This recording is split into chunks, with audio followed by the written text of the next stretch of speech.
Habari, my Kijiji. Hello and greetings to my village. I am Shonda Branch and welcome back to the Living Kwanzaa channel. This is our recap for week 5 of our Umoja sprint, where we are digging deeper into the concept of Umoja, what unity is, how it functions, and how we can begin to implement that as a daily practice rather than something that we only turn to during the 7 days of Kwanzaa. I am so excited that we have come this far by faith. I don't know about anybody else, but it's been hectic. It's been a hectic week. There's been a lot going on in the world, in the universe, in my personal life, in my professional life. There's been a lot going on, and I cannot fathom how the universe has had me to focus on unity specifically at a time when I needed it most, right? If it were not for my ability to take just a few minutes each day and to focus my attention on learning about unity, focus my attention on learning about my culture, learning some techniques and some things that are actually helping me to grow as a person and move forward as an individual, I would be super duper scattered. I would. It's really easy to be distracted right now. And I think that really having the opportunity to do something constructive, to do something that is actually going to be impactful for my family, for my community, and for my future is so helpful right now. And I hope that you are also getting value out of this sprint. I want to remind everybody that we are in week 5, but that does not mean you can't go right back to week 1 and take a look at all of the materials, everything that I've put together for you, and jump on board. It's super easy to get caught up. I want you to go to flow.page/livingkwanzaa, where you can download the entire Umoja sprint calendar. I want you to get that free download. Yes, I said it, free download. I want you to share it with your friends, your colleagues, with your church members. I want you to share it with everyone who you think could benefit from learning about what Umoja actually is and how we can practice it in a more cohesive fashion, right? So with that, let's jump into what our week actually looks like. Let's get to the recap of week 5. Here it is. Well, when we look at week 5, we've got some things in here that I think are going to pull some themes and pull some things from the universe that have been occurring this week. We're going to start to spot some patterns here. And I find that tremendously interesting because there's no way I could have spotted all of this well into the future, but here it is. On Sunday, as always, we begin with our affirmation. My affirmation is my starting point each day that I go into my Kwanzaa work. It is foundational for helping me just kind of calm down and settle in to what it is I'm going to be doing, what I'm going to be working with. It's been a really strong practice for me consistently throughout my practice with this Umoja sprint. So starting with the affirmation on Sunday makes a lot of sense for me. If that's not the case for you, put your affirmation somewhere else. The other thing that I do is I use my affirmation each time I go into my Kwanzaa study time. So anytime that I sit down, before I do my journal prompt, before we begin our activity, before I jump into the challenge or anything else, I go back to my affirmation and just repeat that one more time, right? So this week, the affirmation was, I am grateful for the work of leaders who came before us and showed us how to unify. Happy Black History Month, right? I have been doing lots of research. Perhaps you caught some of my other videos where I am generating just some ideas and some material and content that centers around Black people and labor. That's the theme that came with Black History Month. This year for 2025, we are studying African Americans and labor. There's a lot to unpack there. So I've been doing some research. I've been looking at history. I've been doing a lot of reading. I've watched several documentaries. I love a good documentary. And something that keeps coming back to me in this affirmation is we have a lot of leaders to be grateful to. Some of them we know by name. Some of them we know very well. Some of them are a little lesser known and have played an important role from the shadows, if you will. But there are some whose names we will never know. And there are some whose deeds we will never be able to specify. We won't be able to name them, but their contributions nonetheless have led us to this point. And their example will continue to lead and guide us. And so taking a moment to just be grateful for the people who have done the hard work of unifying, of working in collaboration, even when it was hard, even when they didn't want to, even when they had plenty of reason to quit, throw in the towel and say, never mind. They didn't. And I'm grateful for that. And just sort of centering myself this week in a place of gratitude, rather than just looking. A lot of times we frame Black History Month as an exploration of our struggle, right?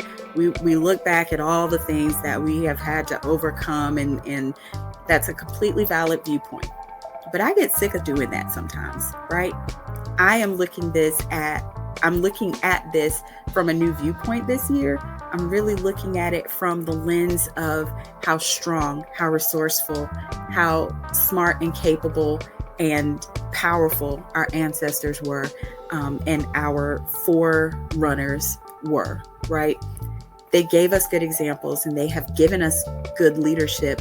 And it's time for us to take up that mantle, really explore their examples and pick apart what they did and how, and take that and use it going forward. We are so ripe for that right now. The universe is calling for our leadership. And I think that turning to what we know has worked in the past, and giving it some tweaks so that it works in modern times as well, is going to be critical. And I could not have landed with a stronger affirmation for this week, particularly. So then on Monday, we went into the journal prompt. I love a good journal prompt. My fancy pens and my special journals have always served me well. And my Kwanzaa journal is filling up quickly. Lots and lots of hand sketch notes and scribbles and stickers and washi tape and glitter highlighters, the whole works, right? Because that it just makes me happy, and I deserve to be happy. So there's that. The journal prompt for Monday was, how is my understanding of unity and how we achieve it evolving? What seems easy? What seems difficult? How am I committed to going forward? There's probably like 5 journal prompts actually packed into that. But again, what I came back to is the lens of Black History Month right now has been coming through really strong for me.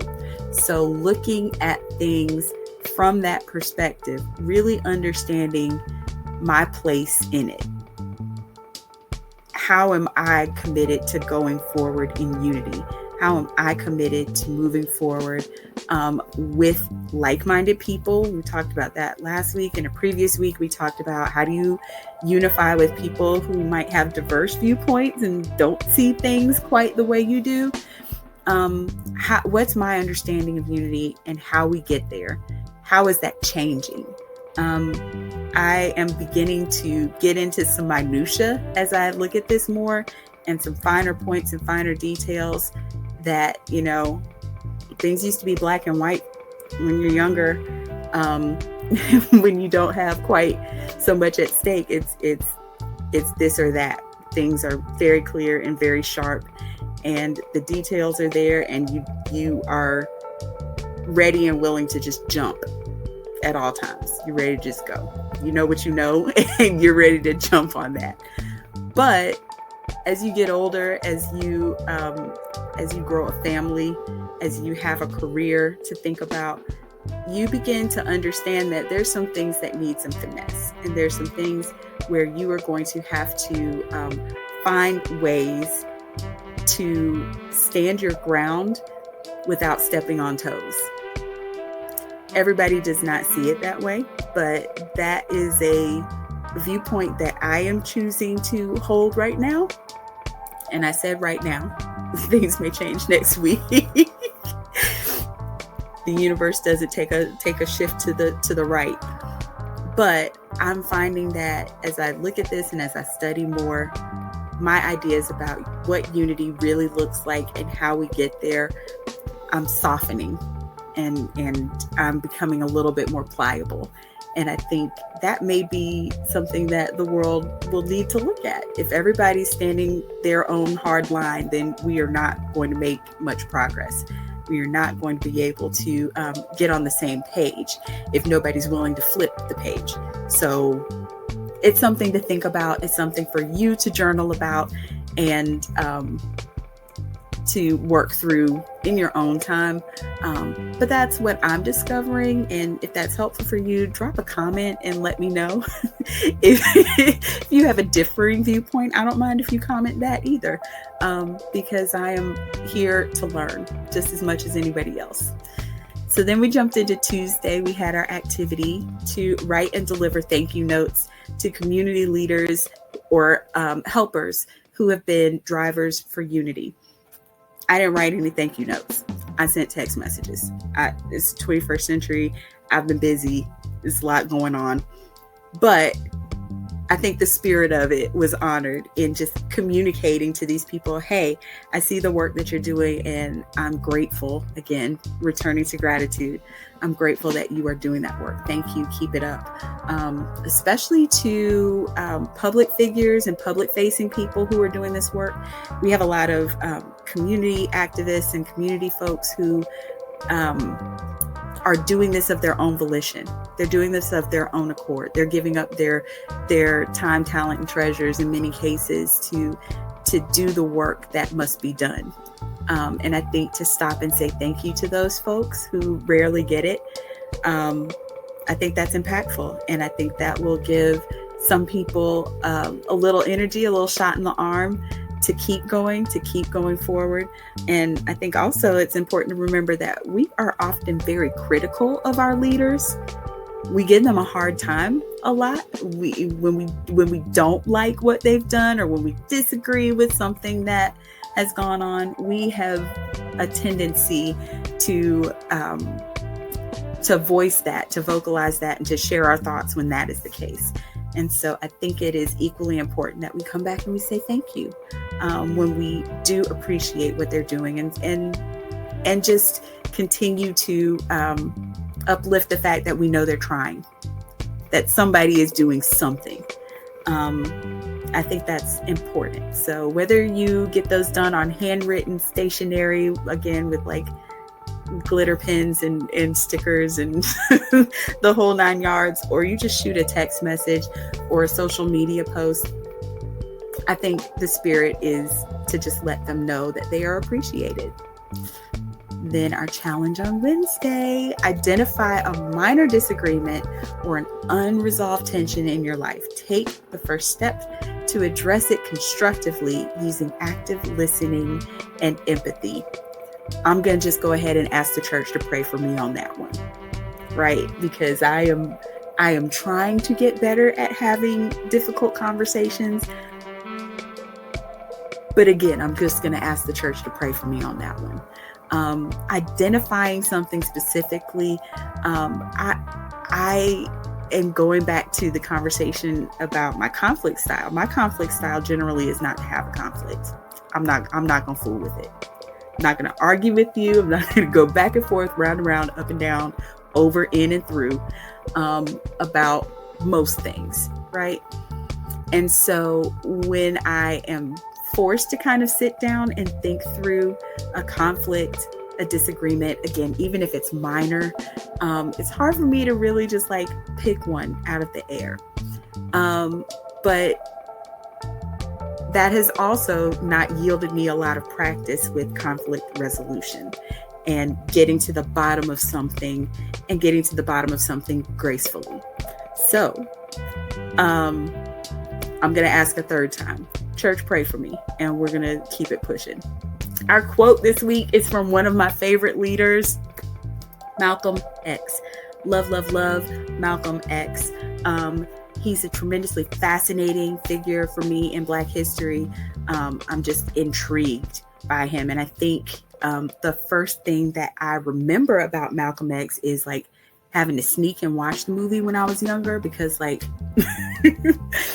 because it was a little grown up for me when it first came out. But when I could finally sit down and just watch the movie, some of the iconic scenes in that movie really just caused me to delve into who he really was as a person. Reading the autobiography of Malcolm X was pivotal for me in high school. And again, I had to sneak and get my hands on that. But I just am tremendously intrigued by Malcolm X. And I think that the world tends to place him in stark contrast sometimes to other leaders. When if you read what he has written, when you read his speeches, when you really listen to what the brother had to say, I think you can find a lot of common ground, especially in his later works. The quote is, "We cannot think of uniting with others until after we have first united with each other." Now, the good brother Michael is not wrong. Malcolm, I'm so sorry. Good brother Malcolm is not wrong. Here's what I think we are missing. That does not mean we don't work with our allies. That does not mean we ice everybody else out. What that means is we get our stuff together first. We have specific conversation with ourselves. We determine a unified stance, and then we bring everybody else to the party. I have said it before, I will say it again. Kwanzaa is for everyone. These ideals, these principles are universal. They work for everybody. They are timeless. They have worked for generation after generation after generation. We have lost track of them because of chattel slavery, because of the transatlantic slave trade, because of the scattering of African peoples across and throughout the diaspora. We have lost track of these things. And so my work centers on helping us to reclaim these ideas, to reclaim these principles as daily signposts for our living, right? Just a way of being that we fall back into naturally, right? We are going to have to take care of ourselves. We're going to have to take care of ourselves. We're going to have to come to some understandings. We're going to have to find some unified positions. And then we can invite our allies on board, because we will be able to express to them what we need, how we need them to show up. We will be able to tell them exactly how they can be most helpful and most useful. And then we can all get in order together, right? So I love this quote from Malcolm X. And I think people tend to see it from one lens, when I think it's a little more expansive than we give him credit for. Our activity on Friday. Now, if you're looking at your copy of the sprint, you're going, wait, hold on, girl. That's not what mine says. You're correct. I made a little snafu. But because you have a special bonus week of extra activities, I was able to just go drop into the bonus week of activities and pull up another something to do for Friday, right? So you have that freedom. I have said that in previous videos. You have the freedom to use this calendar in a way that is most effective and works for you. Please do that. I don't want you to feel stuck. I don't want you to feel like you have to do what I'm doing in this order. I have given you a blueprint, but you can feel free to move things around, to shift things, and to make it work for you, make it work for your family, your community, wherever you are using this document. Please feel free, right? So the one that I went and pulled in lieu of the repeat activity that was there is to learn about conflict resolution strategies that will help you maintain the unity you've built. So going in and digging through, I love a good podcast. I love a good documentary. I did some easy listening while I was in my truck, and I feel like I have a few more things in my toolkit, right? I'm not saying I'm looking for a fight. I'm not saying that, but what I am saying is I think I will be ready. So I just want to maintain the unity that is built, because you work hard to build unified relationships. You work hard to come to some agreements and to be unified in a stance, and to let that slip away because you have a minor disagreement or there's a conflict that arises that you can't work through because you don't have the tools. You don't know how to talk to each other. You don't know how to express yourself. You don't know how to present your idea, or receive information from someone else and admit, like, okay, yes, I see that, and I'm willing to acquiesce. Yes, I see that. You're correct. I'm sorry. I apologize. You know, those words they'll take you a long way, right? But I think having that toolkit and being able to access it, and again, it's personal. It's what works for your personality type and your style, right? Personally, it's for you to determine. So do the work of finding what works for you, and practice it. At least have a good on paper plan. I have a girlfriend who refers to the good on paper plan very often, right? At least have that to fall back on so that you're never caught off guard, right? Then on Saturday, our Saturday journal prompt was, what shared goals can bring people closer together and how can I contribute to achieving them, right?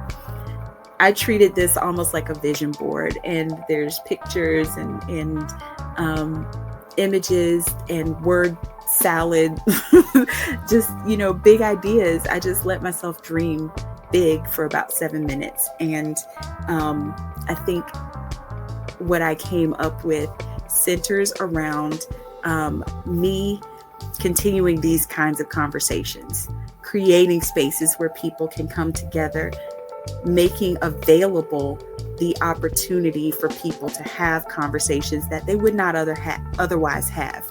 And I think that is going to be my contribution going forward. And I'm okay with that. I think that is something manageable. That's something that I'm happy to do and capable of doing. So I will continue to hold space right here at Living Kwanzaa, 365 days a year, so that everyone has the opportunity to engage with each other, to learn something, to anchor themselves in the culture and prepare themselves a way that forges ahead with some strength, right? A way that forges ahead and allows them to have a stronger, brighter future. So here, my friends, is your sneak peek at next week, at week 6. Can y'all believe it? We are going into week 6 of our sprint. You can get this calendar at flow.page/livingkwanzaa. It is absolutely free because I want everyone to have access to this resource. There's no reason not to go download it real quick. You'll also get an invitation to join my newsletter where we talk about this in detail, where I give other good information, tips, reminders. It's just a lot of fun to be a part of this community. Okay, so if you've enjoyed this video, don't forget to hit the thumbs up, give me a like, subscribe, and hit the bell so that you don't miss any other episodes, so that you know every time I put something out and you have a chance to pick it up, join in the conversation, comment, add to the stew that we're making here, right? I am so happy that you joined me for just a few minutes. This has been your week 5 recap. Here's your week 6 preview. And I am really, really looking forward to week 6. We'll be turning the corner to come in strong to the finish in our Umoja sprint, where we are anchoring ourselves in a study of unity. All right, friends, that's what I have for you tonight. I hope you have enjoyed this video. Thank you for taking a few minutes away from the Super Bowl and going back and see what's going on. All right. Love you guys. Bye.